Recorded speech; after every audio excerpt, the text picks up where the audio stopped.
దాదాపు ఈ 9 నెలల కాలంలో కూటమి ప్రభుత్వం అధికారంలోకి వచ్చిన దగ్గర నుంచి రాష్ట్రంలో ఉన్నటువంటి రైతన్నలు నానా ఇబ్బందులు పడతా ఉన్నారు. అప్పులు చేసుకొను ఏదో ఇబ్బందులు పడి వాళ్ళకున్న స్తోమతలో ఏదో ఒక పంట వేసుకున్నటువంటి రైతు పరిస్థితి ఈ రాష్ట్రంలో ఈ రోజున ఎలా ఉందంటే అది ఇక ఎటు కాలేక ఏమీ కాలేక ఈ ఇబ్బందులు పడలేక ఆత్మహత్యల వరకు కూడా దారి తీసేటువంటి పరిస్థితులు కూటమి ప్రభుత్వంలో ఏర్పడ్డటువంటి పరిస్థితులు ఈరోజు రాష్ట్రంలో నెలకొన్నాయని చెప్పి మనం చెప్పొచ్చు. ఎందుకంటే ఈ రోజున మనం చూసినట్టయితే రైతు బాధ మనం వర్ణించలేనటువంటిది. ఈరోజు రైతుకు మనం చూస్తే జగనన్న ప్రభుత్వంలో రైతుకు మిర్చి పండిస్తే ఎంత వచ్చేదండి? 25,000 నుంచి 28,000 వరకు వచ్చేది. ఈ రోజున పరిస్థితి ఏంటి? 10,000 నుంచి 12,000 వరకు వస్తుంది. రైతు పరిస్థితి ఏంటండి? అప్పులు చేసుకొని నానా ఇబ్బందులు పడుతూ పంట వేసుకున్నటువంటి రైతు పరిస్థితి ఏంటి? గతంలో చూసుకున్నట్టయితే జగనన్న ప్రభుత్వంతో పోలిస్తే ఇప్పుడు సగానికన్నా తక్కువ రేటు ఈరోజు రైతుకు అందుతుంది. ఏ పంట వేసుకున్నా సరే నష్టం. ఈ రోజున ఇలాంటి పరిస్థితిని అడ్రస్ చేద్దాము, ఈ పరిస్థితిని ప్రభుత్వం దృష్టికి తీసుకువెళ్దామని చెప్పేసి ex chief minister Shri YS Jaganmohan Reddy గారు ఏషియాలోని ద సెకండ్ లార్జెస్ట్ మార్కెట్ యార్డ్గా పేరొందినటువంటి మన గుంటూరు జిల్లా మార్కెట్ యార్డ్కి వచ్చి అక్కడున్నటువంటి వేల మంది రైతులు ఈ రోజున వాళ్ళ యొక్క గోడు వినిపించుకుందామని జగన్మోహన్ రెడ్డి గారిని కలుద్దామని చెప్పి అక్కడికి వచ్చినటువంటి రైతులు వారి యొక్క బాధ తెలియజేసుకుంటూ జగనన్న ప్రభుత్వం అప్పుడు మేము ఇంతో అంతో వలసపోయిన వాళ్ళం కూడా వెనక్కొచ్చి వ్యవసాయం చేసుకొని ఏదో ఒక పంట పండించుకొని మేము సంతోషంగా ఉన్నాం. ఈ 9 నెలల నుంచి వాళ్ళకు ఉన్నటువంటి దుస్థితిని వాళ్ళు జగన్మోహన్ రెడ్డి గారికి ఎక్స్ప్రెస్ చేస్తూ వాళ్ళకు జరుగుతున్నటువంటి నష్టం గురించి వాళ్ళు చెప్పుకుంటూ ఉంటే మరి ఒకవైపున రైతన్నలు వాళ్ళ సమస్యలు చెప్పుకొని గతంలో జగనన్న ప్రభుత్వం ఉన్నప్పుడు రైతు భరోసా కేంద్రాలు పనిచేశాయి. విత్తనం నుంచి విక్రయం వరకు కూడా మరి అలాంటి ఫెసిలిటీస్ ఒక సిస్టమ్ని తీసుకొచ్చి అవకాశాలు కల్పించి రైతుకు చేదోడుగా వాదోడుగా ఉన్నటువంటి జగనన్న ప్రభుత్వాన్ని కొనియాడుతూ ఈ రోజు ఉన్నటువంటి వాళ్ళ కన్నీటి గాథల్ని ఈరోజు జగన్మోహన్ రెడ్డి గారితో చెప్పుకుంటూ ఉంటే మరి ఈ కార్యక్రమాన్ని ముందుగానే ఇదొక ప్లాన్ చేసి ఈ కార్యక్రమం గురించి ఇక్కడ ఉన్నటువంటి ఆఫీసర్స్ అందరు నోటీసులో కూడా పెట్టి జగన్మోహన్ రెడ్డి గారు రైతులకు అండగా ఉండి వారి యొక్క బాధను ప్రభుత్వం దృష్టికి తీసుకువెళ్ళాలి, ప్రజలు సమస్యల్లో ఉంటే ఒక ప్రతిపక్ష నాయకుడిగా ఈరోజు జగన్మోహన్ రెడ్డి గారు గుంటూరుకు వస్తే ఏం జరిగిందండి చూస్తున్నారు మీరందరూ. పోలీసుల బాధ్యత ఏంటండి? కాన్స్టిట్యూషన్ పద్ధతిలో కూడా వాళ్ళు పనిచేయాల్సినటువంటి అవసరం పోలీసులది. ఈరోజు కేవలం ఒక టీడీపీ పార్టీ కోసం పనిచేస్తున్నట్టుగా వాళ్ళ యొక్క వైఖరి ఈరోజు మనకు అర్థమైంది.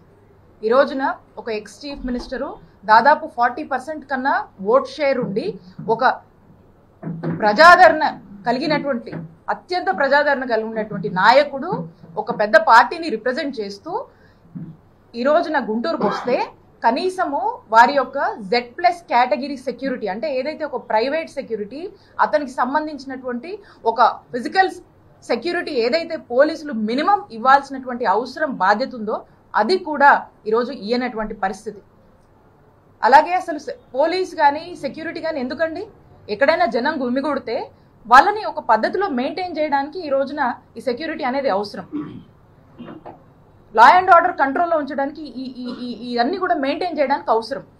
ఒక విఐపి ఈరోజు వచ్చినప్పుడు Z+ కేటగిరీకి సంబంధించినటువంటి సెక్యూరిటీ ఇవ్వాల్సినప్పుడు కనీసం అతని గురించి కానీ ఏదైనా తొక్కిసలాటనో లేకపోతే ఏదైనా ఇంజురీ జరుగుతేనో లేదా సెక్యూరిటీ లేదని ఈరోజు మా లీడర్కి ఏదైనా హామ్ జరుగుంటే ఎవరిది రెస్పాన్సిబిలిటీ? ఎవరు తీసుకుంటారు ఈ రెస్పాన్సిబిలిటీ? ఇక్కడ ఏమీ లేదు అని చెప్పేసి ఏదైనా జరుగుంటే who is responsible for this? Is this not the responsibility of the police అని మేము ప్రశ్నిస్తా ఉన్నాం.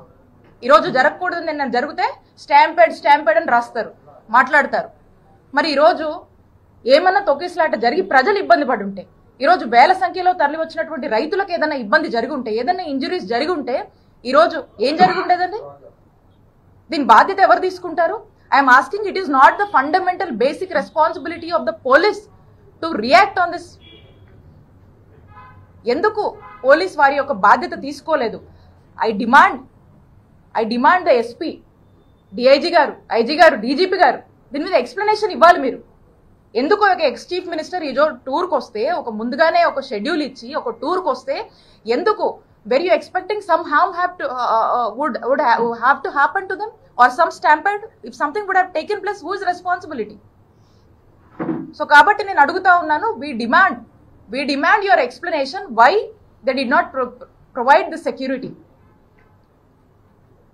అలాగనే బందోబస్తు అనేది ఒక అధికార పార్టీకే కాదు కదండి. బందోబస్తు అనేది అన్ని పార్టీస్కి ఇవ్వాలి అకార్డింగ్ టు ద కాన్స్టిట్యూషన్. ఎక్కడైతే జనం వస్తారో, జనం గుమిగుడతారో, వేల సంఖ్యలో జనం వస్తారో వాళ్ళకి ఇవ్వాల్సినటువంటి బాధ్యత ఉంది. ఈరోజు ఆ మినిమం బాధ్యతను కూడా కనీసం వారి యొక్క ఫిజికల్ సంరక్షణ కోసం కూడా, వాళ్ళ యొక్క సెక్యూరిటీ గురించి కూడా ఎందుకు పోలీసులు ఆలోచించలేదు అనే దాని మీద ఒక స్పష్టత ఇవ్వాల్సినటువంటి అవసరం ఉంది. అండ్ అంటా ఉన్నారు ఎన్నికల కోడ్ అని. మీరు చూసినట్టయితే మేము దీనికి లోబడే మా యొక్క కార్యక్రమాన్ని ఈరోజు చేపట్టడం జరిగింది. ఎక్కడా కూడా మేము యాడ్ ప్రెమిసెస్లో ఎక్కడా మైకులు పెట్టలేదు. మేము ప్రెస్ మీట్ కూడా మీడియా వాళ్ళు అందరూ కూడా వచ్చారు, పొద్దున్న చాలా మంది వచ్చారు ఇక్కడ ఉన్న వాళ్ళు. మీరు అందరు కూడా చూస్తే మీడియా మైక్స్ కూడా అవుట్ ఆఫ్ ది యాడ్, అంటే బయట మనం ప్లాన్ చేసుకున్నాం, బయట పెట్టడం జరిగింది. మీడియాని కూడా జగన్మోహన్ రెడ్డి గారు బయట యాడ్ ప్రెమిసెస్లో అడ్రస్ చేయడం జరిగింది. ఇక్కడ కూడా వైలేషన్ లేదు. అండ్ మోర్ ఓవర్ మీ అందరికి కూడా తెలుసు, ఇక్కడ వైఎస్ఆర్ కాంగ్రెస్ పార్టీ ఈ ఎన్నికలకు దూరంగా ఉంది. We are not participating in this election. So మేము క్లియర్గా చెప్పాము, ఎక్కడ మా వంతు ప్రచారం కూడా లేదు, ఏమి కూడా లేదు. అయినా కూడా ఈరోజు మా మాజీ ముఖ్యమంత్రి గారు జగన్మోహన్ రెడ్డి గారు టూర్కు వస్తే మరి ఇంత అలసత్వం వహించినటువంటి పోలీసుల విషయంలో ఖచ్చితంగా మేము దీన్ని న్యాయ పోరాటం చేస్తాము. దీన్ని న్యాయస్థానాన్ని కూడా మేము ఫ్యూచర్లో మేము ఖచ్చితంగా ఆశ్రయిస్తాము. దీనికి ఎక్స్ప్లెనేషన్ ఇవ్వాల్సినటువంటి బాధ్యత ఈ అధికార పార్టీకి సంబంధించినటువంటి కూటమి ప్రభుత్వానికి సంబంధించినటువంటి ఉన్నటువంటి హైయర్ అఫీషియల్స్ ఎవరైతే ఉన్నారో పోలీస్ వారికి మేము డిమాండ్ చేస్తున్నామో మీరు ఖచ్చితంగా దీన్ని ఎక్స్ప్లెనేషన్ ఇవ్వాల్సినటువంటి బాధ్యత మీ మీద ఉంది.